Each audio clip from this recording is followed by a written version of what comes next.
So recently my organization held a pretty large event that had a couple of thousand people attending. Naturally, as a salesperson, this now means a lot of inbound sales leads that I now have to work. Now, I don't know if it's because your boy's a little bit overworked or I'm just blown away by the incredible views on my last video, but I had to do a little bit of a refresh on the best way to call up a prospect after an inbound event. So how exactly do you chase these kinds of leads? Let's dive into my top 3 tips for reaching out to these types of leads.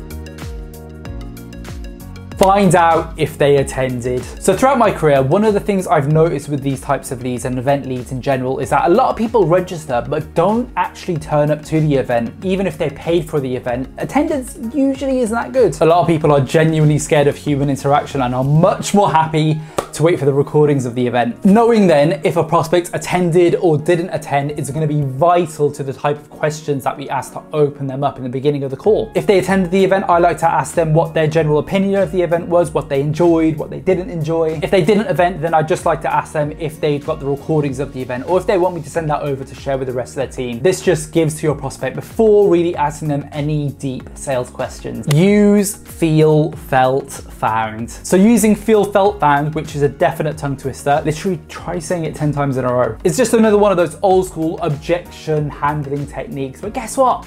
It kind of works. The basic premise of it is using customers or competitors to the prospect that you're reaching out to and using them as a way to convince your prospects to have a further call. Coming up with a line then that transitions into the real reason why you're reaching out to this prospect is key. Now for me, my go-to line that I like to use on Feel, Felt, Found when dealing with these inbound leads off the back of sales events is just by saying something like this. I've noticed that people who have signed up for our events and webinars in the past, such as Name Drop from Name Drop organization, are currently actively in the process of reviewing the problem that your product solves.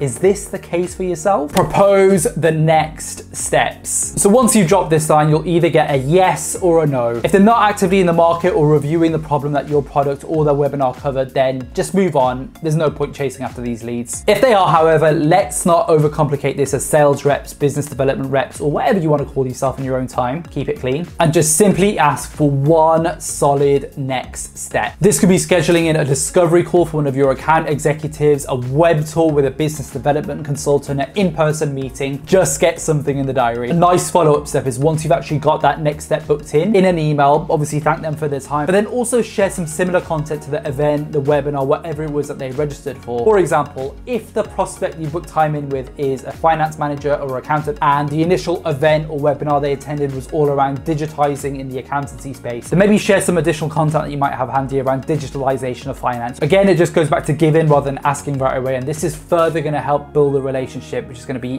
vital later on down the line. Sales family, leave a comment down below. Let me know your thoughts on how you like to deal with inbound event leads, inbound webinar leads. As always, if you're interested in more videos, not only around sales, that's one part of this channel, but we also focus on things like beautiful side hustle, business, personal development, any of those kinds of things. Please do absolutely smash the like and subscribe button as it really does help out the channel. But until the next one, I'll leave you to it. And me and my fresh haircut, we'll see you next week. Have a good one.